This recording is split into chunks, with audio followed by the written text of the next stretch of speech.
Now, to discuss this latest incident a bit further, we're joined by CCTV's Robert Nagila. Robert, you've covered the security situation in Kenya quite extensively. What more can you tell us about this latest incident? Well, this is what we know at the moment, Famida. We know that the multiple explosions in a suburb in Eastleigh, two of those targeted two restaurants. A third was thrown at a group of women who are not too far from some shops within approximately maybe about 100 to 200 meters altogether.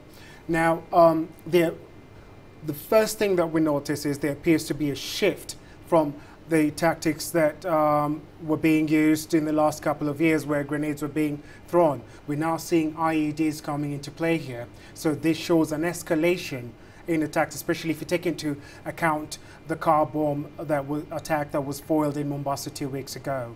Now, also in the last week to 10 days, we saw an attack on a church just outside Mombasa. And following that, authorities in Kenya have also begun a clampdown on any refugees or anybody in the country who may be illegal, who they say could be linked to these terrorist attacks. So why would you say this happened in Eastleigh, which is known to be an area that houses many Somali refugees, Somali residents here in Kenya? Do you think it's in relation to that clampdown?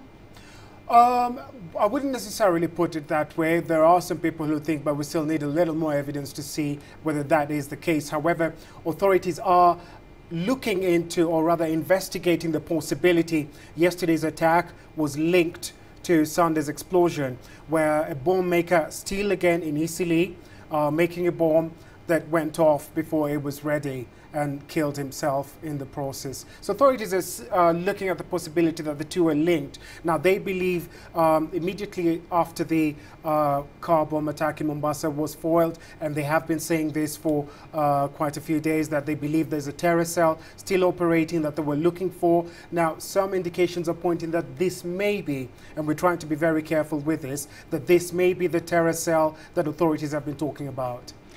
Robert, what's going wrong? And what do you think needs to be done in terms of tackling this security situation that is quite alarming? Well, I'll put it into this context.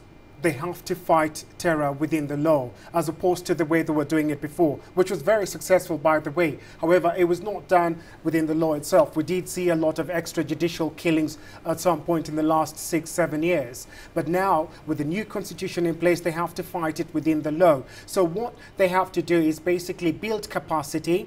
There needs to be more funding. Already we know that Kenya's security budget is larger than Uganda, Tanzania, Burundi, Rwanda combined. And it looks like it's going to go much higher. We've had the president promise that he's going to provide more resources to fight terror and crime as well, which is run away in the country at this particular moment. So there's still a lot of things that have to be done. Do they have the capacity? Yes. But they need to better organize themselves.